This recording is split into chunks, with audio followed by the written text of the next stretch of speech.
Good afternoon, sports fans from all around the world. I'm your host, Jeff Dawson of the Breakfast Bankroll, your midday market report from Cape Cod to Cancun, from Vegas to the Vatican. We got all your sports market report covered here.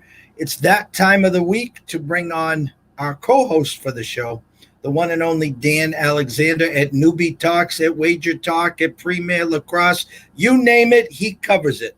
Without further ado, let's bring him in. The man, the myth, Dan Alexander. Danny, what is up? Jeff, man, I mean, Dave was saying it yesterday on your program. You're dressed in sharp, man. The background looking good. What an absolute pleasure getting to join you. I'll step it up. I'll go full tux next week. I think is what we're going to have to do. How's it going, man? It's going well. As I told Dave yesterday, I'm going to tell you the same thing, and I'm going to just blast it out here. You start talking sponsors, sponsorships, the emails start flocking in, the phone calls start flocking in. So I'll just throw it out there right now. Yes, we're taking all offers for sponsors for this show, for all our shows during the week, and what we got coming for the fall and football, potentially some Canadian Football League coming up, yada, yada, yada. I gave you the little jab for the Red Bull and the Energizer drink. So come one, come all. I'm with you, man. That's we're not above that. You know what I mean? We're not too proud to beg. I believe there's a whole song for it and everything. So, no, I appreciate that. And I do get that all the time. People ask me, how much coffee do you drink? How do you have so much energy? I just love what I do, man. So it's just natural for me to be pumped up and ready to go. I'm actually not big into drinking caffeine or anything like that. Then I'm too over the top, which imagine me getting even more juiced up, Jeff. It would probably, fry the computer or something. I don't know. We were talking about that. You bring the excitement. You can feel the passion when you're talking lacrosse, and we love it here. That's why we flocked right to you. It's the break. It's the MLB break. It's the lacrosse break. Doesn't matter. We have a lot to talk about today. First, what I'd like to maybe bring. Why don't you give all the listeners the recap of last weekend, where you and you guys were on the show, how things broke, and just your thoughts at the break. Well, I always love it when we get to have our update of how we did last week and we're talking about a bunch of zeros. And that's on the back end of the record as opposed to the front end, because we had a clean sweep on the podcast in our best bets, in our extra money opportunities, which is what we do on the show. We find a play, both me and my co-host Doug Greenberg. We both have to come up with one that is at plus money. So where you don't have to lay any juice, where it's all profit, and we cashed both of them. Mine being an outright winner that we gave out here on ECSI as well during our midday bankroll. We like the Cannons, who were a 2.5-point underdog. This team covers. This team wins as a 295 plus 295 dog. That was a nice little pad to the bankroll on a perfect weekend for us, moving me to over 65% against the spread, picking every single PLL game, which is not easy to do. 16-9 as we head into the All-Star break. And it was nice. 2 winners yesterday, or 2 winners last week. On the show that we gave out, we liked that over in that Atlas Chaos game. That was 23.5. It ends up closing a tick higher at 24.5. So we beat the closing line and we actually cash a ticket. It's funny. Last week or 2 weeks ago, we were talking about a play that we beat the closing line on a total by 3 points and still end up losing. It's no WNBA total dropping yesterday, but it was frustrating when you beat a number that good. So coming back with a 2-0 week after a little bit of a frustrating week, it was beautiful. The other pick that we liked was Cannons 2.5. We gave out that trend where teams who were 2.5-point underdogs have not only covered, they've won. They're 6-2 against the spread when getting 2.5 is any team just blindly playing it in the PLL. After last weekend, they now move to 5-3 straight up. So if you see a dog 2.5, I never advise playing anything blind, but that's definitely, if you can get a stronger handicap behind it, one of the biggest money makers that I've had this season is having teams getting that 2.5 points, Jeff.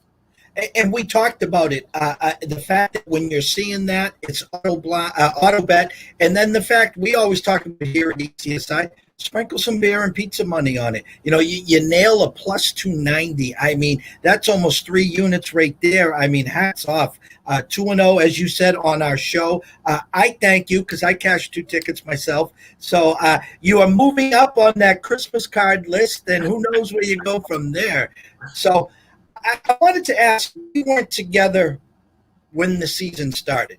Okay, so take us back to you and your co-host when the season started and to where we are today. So as we do in fall and any other sport, you got your preseason favorites, you got the public, we'll go to NFL right now, the Chiefs. The Chiefs are the favorite.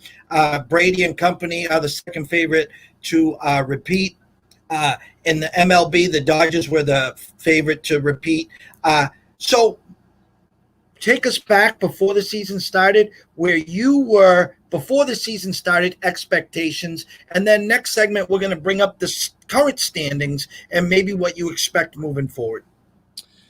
I'll be honest with you. I feel like, and this is, wild to say since it's only the 3rd year of the PLL, but honestly, coming in, the read that I kind of had heading into the season is almost exactly what ended up playing out here. I thought there was a lot of love given to Whipsnakes Lacrosse Club, who is the only champion this league has ever known. They were back-to-back champions.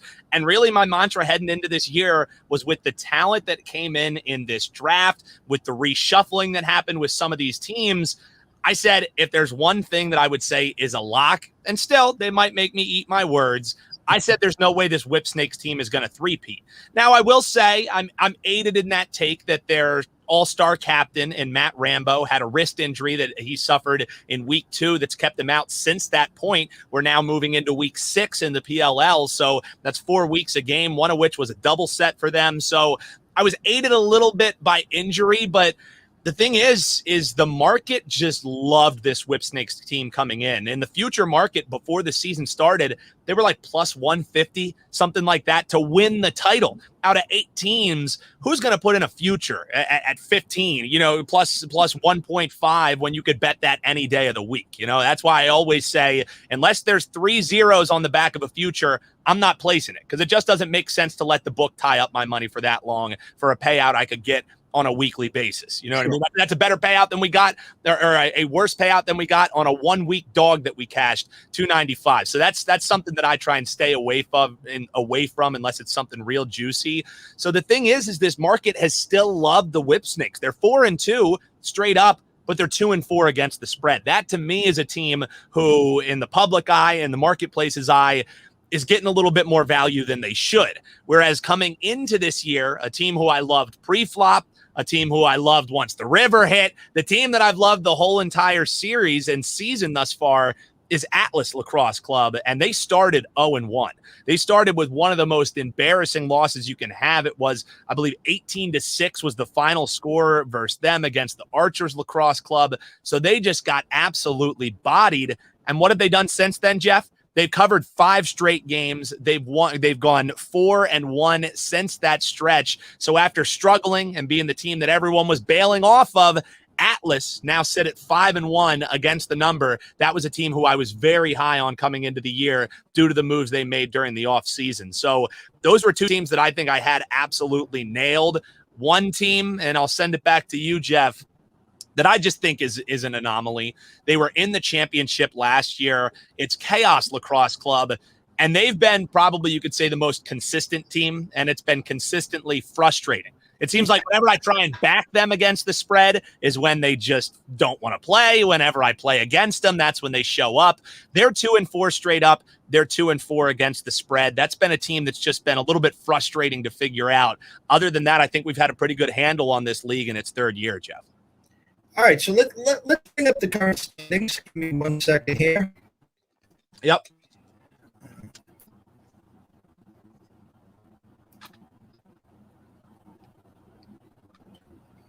Come on. Technology's great until it isn't, Jeff. That's always my mantra. And it's funny because I got a DM yesterday, and I'm sorry that I didn't reply. I said to Dave, I need a producer, and someone texted me right in. No, you don't. You're all set. But all producers, we emails at eastcoastsportsinvestors@gmail.com. The current standings right now, they give you the goals for, the goals against. They give you the whole breakdown now. And as we sit, the Redwoods and Atlas and the Whip Snakes all at 4-2. The Water Dogs at 4-3. The Archers that you were just talking about, 3-3. Chrome 2-4. Chaos, who is Chaos, at 2-4. The Cannings at 2-5.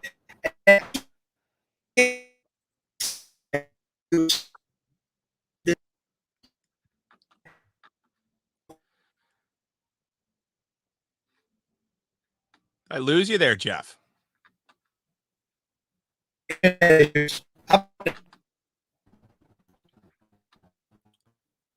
Sorry, Jeff. I'm having a little bit of trouble trying to hear you. You're having a rough internet signal here, so I didn't catch what you were throwing my way. But I'm guessing you're asking about the PLL standings here, and I think if there's one team that you could maybe find some value on, or two teams in this case, I really think this Cannons Lacrosse Club, who's at the bottom of the standings right here, they have no excuse to be at the bottom. And that was kind of my handicap coming into this week, is because they have a terrific, scoring differential. They're always in 1-goal games. They're constantly covering. Any game that they've been an underdog, they have covered. So the only games that they have not covered the spread is when they're favorites, when they're 1.5-point favorites for the Cannons Lacrosse Club. So that's a team who I actually do have a future on moving forward. I think they're extremely talented. They have a potential MVP candidate, which we'll get into here in a little bit, in Lyle Thompson. So that's a team that I'm looking at. And here's the thing that blows my mind. And when we talk about market inefficiencies, Jeff, is Atlas, that team that I just spoke about. They're second in the standings. They're tied with the best record, 4-2 with the Woods. Yet they still, you can get them at some spots at 10-1 odds to win the championship. So I don't know how the market still continues to ignore how good this Atlas team is, but I bet it this week. I have a ticket on them at 16-1. I now have a ticket at 10-1 again. I think Atlas is a team I think has major value here moving forward. A team that doesn't have any value is this Archers Lacrosse Club, who started off the season 3-0. Since that point, they failed to cover 3 straight games. They failed to win in 3 straight games. That's a team that's bottom is kind of falling out. Now, I think they have a good enough leadership. I think they have a good enough attack and a great goalie on the back end in Adam Gittleman. So I'm not counting out Archers Lacrosse Club, but if you're looking for value, I think you have it in the Atlas. I think you have it in the Cannons, and I think too you have it in the Water Dogs. Now the Water Dogs are a bit of an anomaly because there's these double game sets. Some weeks teams have to play 2 games. They play Friday and they play Sunday. The only 4 games that Water Dogs Lacrosse Club has won or covered are the weekends they go 2-0. When they've had 2 games, they have covered as a favorite once and as an underdog 3 times, and they've won all 4 of those games. So I don't know. Maybe they need to talk to the schedule makers and say, hey, we want those double spots because it's the only games they've been able to win. So I can't back them and give them much confidence yet. Though I think, having 4 wins in this league, no matter how you get them, is pretty darn impressive with what we've learned about the parity thus far, Jeff. Okay, here we go.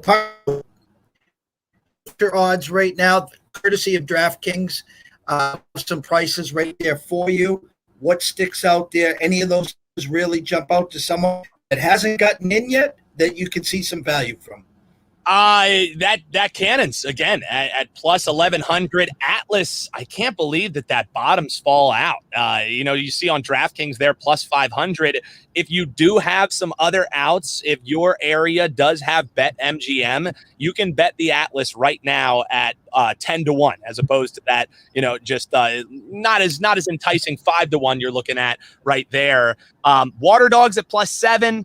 Still, again, at plus 7, I think that's kind of just burning your money. I don't expect them to win the championship, but I think if you're looking for value, the most valuable play on that board is the Cannons at 11-1 on there. Outside of that, Redwoods, you could have gotten them earlier around like 750 when they were bottom falling out there a little bit.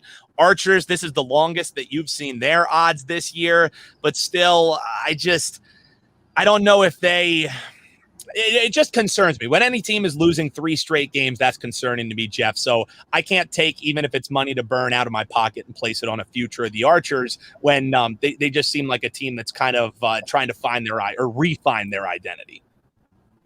All right, you talked a few minutes ago about MVP, and we have some MVP odds again, courtesy of DraftKings. We'll pull that up right now for you. And the list is pretty long. Let's see if we can scroll it down. There you go. Educate the listeners, educate myself. I mean, it's a big board. The stage is yours. Yeah, let me just size this up here a little bit so I can give you some better thoughts here. As a matter of fact, it's funny because where you're up a little bit northern, in the northern side of America here, you have actually way better betting opportunities than we have in Pennsylvania. The day the season started, MVP odds were pulled off of every book, and we haven't been able to bet them since. So I would love to get in on some of these because there is some value up here on the board. The other thing that I really want to tell your listeners too that are in your area, there are player props that are available up your way that are not available in Pennsylvania. Maybe we could get some of those odds in some of our future shows because there's just some very off odds on that. I mean, if you look even at the NFL, you still are able to find some value, not as much on the spreads and totals, but you are able to find it in some player props. Same could be said across many leagues. So in a league that already has some more favorable opportunities on the spread and on the over-unders, the player props, oh my goodness. If I could bet those, Jeff, I would be taking an extra vacation this year. I can tell you that much because there are just some bad numbers that are out there. As far as this MVP odds goes, Grant Ament still sitting at your favorite there at plus 450. Rob Pennell at plus 600. It almost seems like basically what they did was take the standings, the point leaders, and run those down. The only exception, and I think my favorite play on this board, and while I might not be playing a championship future, I think this one could be worth a sprinkle. Looking at either Lyle Thompson at plus 700 or Paul Rabel a little bit further down that list at 20-1. Those are two of the captains of the team on Cannons Lacrosse Club. And if they start making a push here at the end of the year, I think Lyle Thompson especially is insanely live because he is currently third in points, overall points with 23. Grant Ament, your odds-on favorite there. He has 26 points on the year. Not far behind him is the Redwoods' Rob Pennell at 24 points on the year. But the thing is Lyle Thompson, I think the Cannons learned that Thompson is really what their offense needs to go through. That was a huge reason why they won this past week. I think he ended up with 9 points in this game, multiple goals, a couple assists as well in their win over the Archers. So I think there's some value still there at Lyle Thompson at that 7-1 play. And Paul Rabel, I think this is a guy who has this kind of redemption arc story that you never know when it's a not just statistic based. When you're talking about some of these MVP odds, a lot of it does become narrative based. Does become, when you have voters, becomes a little bit more of politics than just looking at the numbers. So I think maybe worth a sprinkle is Paul Rabel there, though I think his teammate Lyle Thompson is the one who's way better worth a look. Here's the last thing I'll say on the MVP. Jeff Teat, while I'm not going to play it at 6-1, it's crazy because he was the first overall pick in the PLL's draft this past season. He came out of Cornell. He didn't play for a whole entire year because Cornell was shut down due to COVID.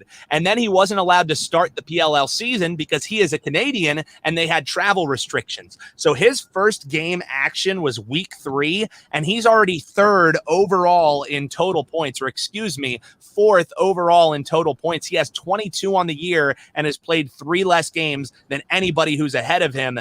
That's a player who, while I might not pull the money out of my pocket to play it at that kind of lower plus price, he's a guy who has just been terrific. He's a huge reason why I like the Atlas coming in so much. Since he's been on the field, it's been maybe one of the most efficient offenses in the league, second only to Archers Lacrosse Club. I'm going to pick you here. You talked about player props. everyone knows a lot of the NFL players, obviously, because a lot of people not just gamble on the games, they're in fantasy football, yada, yada, yada. In a sport like lacrosse, you talked about how the market hasn't caught up to a lot of. How can listeners get educated on that end? I think there's a great page. If you even just go to the PLL's homepage, if you just Google PLL stats, you'll see it. It's the first thing that comes up. You can click on the player stats page, and that has all the point leaders. You can sort it by, okay, I want to see who has the best 2-point goals. You can click that. It'll sort it like that. The 1-point goals, you can go points total. You can go games played. You can go by their shot percentage. So that's a great page that has all the stats in one place that you can really run down and say, okay, so here's some of the better teams in the league. You can just look at teams' rosters, but I feel like if you're able to have the stats behind it, then you can really see, okay, here's where someone plays on, here's where someone plays off. You can also go at the top of the PLL site. It's Premiere Lacrosse League.com.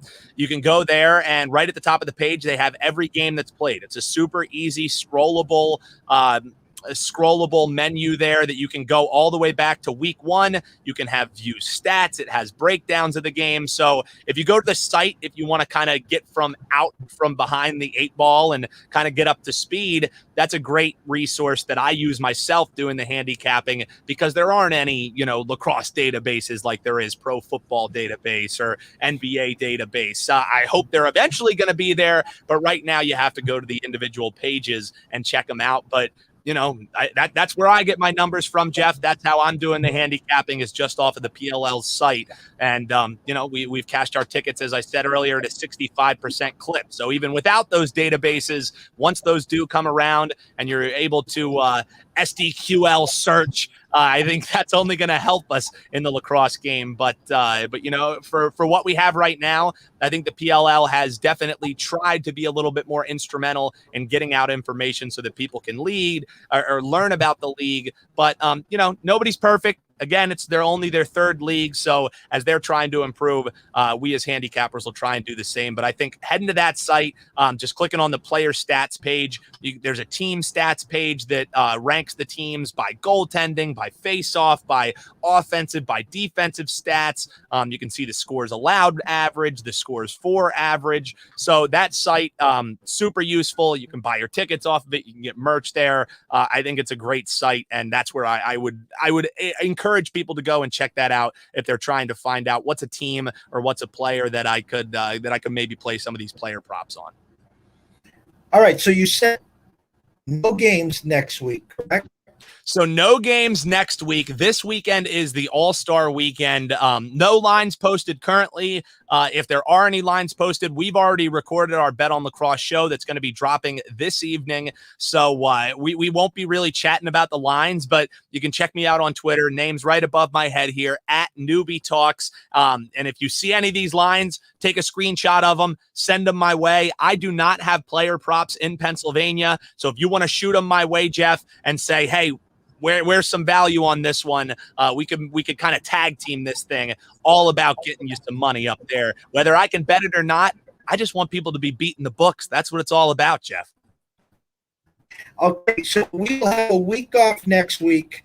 We'll come back the following week like we always do. We'll try to get back to that Wednesday at 3.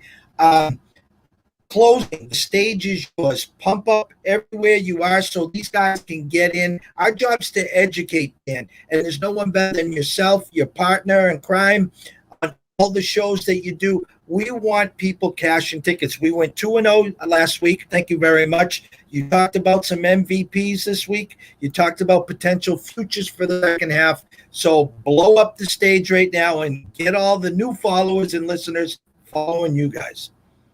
At Bet on Lacrosse. Jeff does a great job getting it in the scroll down there. Also, I co-host and produce the Cash Considerations podcast alongside Dave Sharapan and Carl Haskell. Great episode came out this last week. A lot of fun talking a little bit about everything. I mean, the listeners know. They had Dave on here yesterday. They know you're always one comment away from going off on a tangent. So if you're looking for a perfect companion to your road trip, maybe doing some yard work, Cash Consid Show on Twitter. Also, as always, check out at Bet on Lacrosse. And very excited. Huge thanks to Johnny Detroit and the team over at Wager Talk. You can also search for Dan Alexander on Wager Talk. Have packages available, have free picks available, have analysis available as well. That's wt.buzz/DA. You'll find my page, Dan Alexander, and some great information there. And honestly, if you want the best information, if you want the quickest information, hit me with a follow on Twitter. Again, the name right above my head, at Newbie Talks, NEUBYTALKS. And I'm always down for back and forth. I have people blowing up my Twitter here, Jeff, because I posted a picture of the beers I'm taking down to my vacation. And I didn't know so many people had hot takes about Miller Lite. But I'm always down for the back and forth, whether it's you asking me about sports betting, whether it's you asking me about food opinions, whether you're asking about movies. I'm down for all of it. Love chatting with people back and forth, and definitely drop me a follow. I'm great with the follow backs too, folks, so I won't leave you hanging there. So I appreciate the forum, Jeff, and as always, it flies past. Like, we've been talking for 27 minutes. I thought we were talking for 5, man. I love this time every week, brother. It is amazing. It just, time flies. And you know, coming off the 2-0 winning streak, you gave us some great information for futures, potential MVPs. We're going to give the listeners a week off. We're going to let you enjoy your vacation. I did see that tweet on Twitter. That is quite a backseat or trunk, whatever you want to call it, you have ahead of you. So enjoy your break, enjoy your vacation, enjoy the All-Star game, and we look forward to getting back to you on Wednesday at 3 p.m. next week, my brother. Appreciate you so much, Jeff. Love the time, man. And again, it flies past. Can't wait to be back. The listeners need a break too. When I'm screaming at their face for 27 minutes, they get a little bit of a respite, and we'll be ready to go 2 weeks. We'll close out the series strong. We'll close out 2 more weeks in the regular season. So that's 10 betting opportunities potentially. We have the quarterfinals. We got the semifinals. I'll be at the semifinals in Philadelphia. We got the finals. I'll be at the finals in Washington, D.C. So let's end the week strong, end the year strong. That's what it's all about, Jeff, and hopefully we keep cashing those tickets. Thanks again, my man.